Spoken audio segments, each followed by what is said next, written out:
Champagne, monsieur le vice-président du conseil départemental, monsieur le conseiller régional, monsieur le président de la maison du tourisme, monsieur le président du PETR UXA, cher Olivier, mesdames et messieurs les élus en vos diverses qualités. Je salue également la présence de madame Catherine Coutan, maire adjointe à la ville de Reims, au patrimoine et à l'UNESCO. Mesdames et messieurs, les délégués et membres du conseil municipal de la ville de Cisnadier en Roumanie, puis je salue également les membres de la délégation et les valeurs de réconciliation. Nous sommes honorés de faire de Château-Thierry la porte-parole de ce message fraternel. Au regard de notre histoire, de notre patrimoine, le message de réconciliation prend ici un sens tout particulier. Je remercie la mission Photo, Maison et Cave de Champagne, et plus particulièrement vous, Pierre-Emmanuel Tétinger, d'avoir accepté, à l'initiative de Jacques Krabal et de l'antenne du syndicat général des vignerons de Château-Thierry, que cette marche ait lieu ici à Château-Thierry et plus largement dans le sud de l'Aisne, notamment ce matin à Essômes-sur-Marne, à Bonneuil et à Azy-sur-Marne. Je remercie également Amandine Crépin, cheville ouvrière de ce séjour.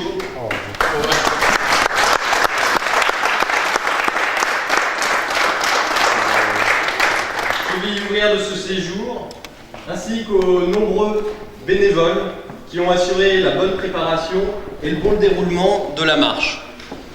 Un merci tout particulier et très appuyé à Michel van der Putten, président de l'association des randonneurs l'ARPSA, et Alain Kramary, à l'ensemble des bénévoles et marcheurs de votre association. Une association qui m'a d'ailleurs, mardi matin, dans le cadre du GTO, très gentiment accueilli pour cette marche, pour s'entraîner pour la marche de ce matin, et qui, tout au long de l'année, c'est pas seulement pendant le séjour des réconciliations, sont extrêmement présents sur la ville de Château-Thierry, sur le territoire de le sud de l'Aisne, répondent à l'ensemble des projets de la ville, en particulier dans le cadre du sport santé avec Dominique Douet.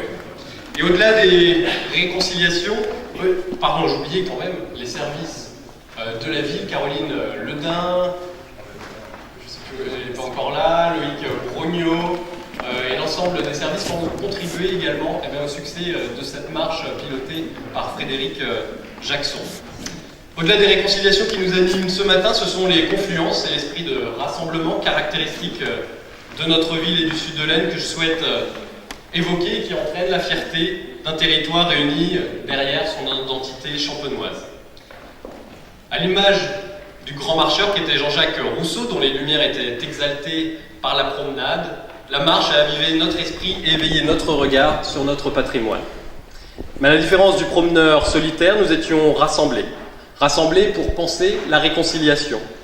Car il y a 100 ans, la guerre avait fait de nos paysages un terrible champ de bataille, et aujourd'hui encore, notre sud de l'Aisne est en grande partie modelé par les stigmates des combats. Stigmates et mémoriaux, nous l'avons vu au cours de notre randonnée, avec notamment le monument américain de la côte 204 qui domine notre ville. C'est devenu un étendard de paix et d'amitié. À la fin de la guerre, au temps de la reconstruction, les terres aussi sont ravagées, la végétation est détruite. Il est difficile d'imaginer la détermination des viticulteurs, déjà victimes du phylloxéra, lorsque la guerre est intervenue, à relever la tête face à ces terribles secousses pour faire renaître un patrimoine aujourd'hui inestimable.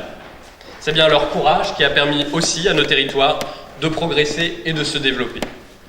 Château-Thierry, en cette année du centenaire, s'est engagé à porter cette mémoire, mais aussi à porter un message de paix et d'amitié en réponse à cette histoire. Naturellement, la réconciliation trouve ici un écho retentissant, d'autant plus que nous célébrons en ce week-end la fête Jean de La Fontaine et avec elle la leçon d'humanisme que le fabuliste, notre fabuliste, a léguée au monde. Oui, la réconciliation cimente aujourd'hui l'identité de Château-Thierry, ville de mémoire, porte de la Champagne et cité à fable. Notre ville s'est forgée sur ce patrimoine triple. La littérature, avec Jean de La Fontaine, que nous célébrons aujourd'hui, l'histoire, comme je le rappelais plus tôt, et enfin, la première et la plus forte de nos identités, c'est bien le Champagne. Champagne qui marque nos paysages, inscrits grâce à vous, cher Pierre-Emmanuel Tétinger, à vos équipes et bien évidemment au regretté Pierre Cheval, au patrimoine mondial de l'UNESCO. La démarche pour obtenir cette inscription s'est faite grâce à l'énergie du monde viticole à se fédérer, à l'image de ce dîner de gala, ce lundi à Épernay. Et je salue la présence tout à l'heure de Franck Leroy qui nous a fait l'honneur de sa présence. Et à Épernay, toute la Champagne était réunie, que l'on soit élu, viticulteur, vigneron, directeur de maison Champagne, absolument toute la Champagne était représentée lors de ce très beau dîner de gala. Notre fierté, grâce au Champagne, c'est aussi de voir le nom de Château-Thierry sur des bouteilles servies à l'Élysée, sur Air France, avec le champagne panier qui faisait également partie du parcours de ce matin. Les caves de la coopérative comptent parmi les sites touristiques les plus visités du département de l'Aisne. Je salue la présence même du vice-président chargé du tourisme du département, Pascal Torde. Notre fierté, c'est aussi de voir nos crus retenus parmi les meilleurs champagnes, comme ce fut le cas dans une édition du journal Le Monde récemment. Champagne, c'est aussi le rassemblement autour d'un événement qui est devenu majeur pour notre ville et pour toute la vallée de la Marne-Ouest. En 3 éditions seulement, oserais-je dire, le festival Champagne et vous s'est imposé comme une référence dans le monde de l'œnotourisme.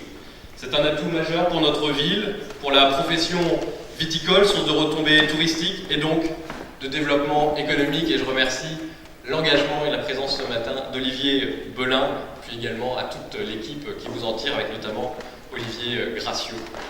Enfin, et Jacques Rabal vous le confirmera certainement, je n'en doute pas, cette identité champenoise n'est pas récente pour notre territoire. Je ne vais pas vous retracer l'histoire de Thibaut IV de Champagne, ou de l'évolution de ce comté. Mais je voudrais simplement citer Jean de La Fontaine, je suis un homme de Champagne.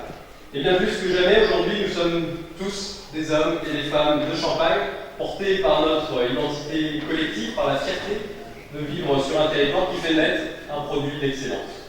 Nous sommes heureux de contribuer aussi au rayonnement de notre région. Je sais que le président de la région va être présent et malheureusement n'a pas pu venir ce matin. Il était présent lundi soir dans le dîner de gala, ce qui naturellement pour notre territoire est extrêmement appréciable de voir qu'il a réalisé le déplacement à Épernay pour représenter notre région. Nous sommes naturellement heureux de porter une des 6 AOC de la région des Hauts-de-France.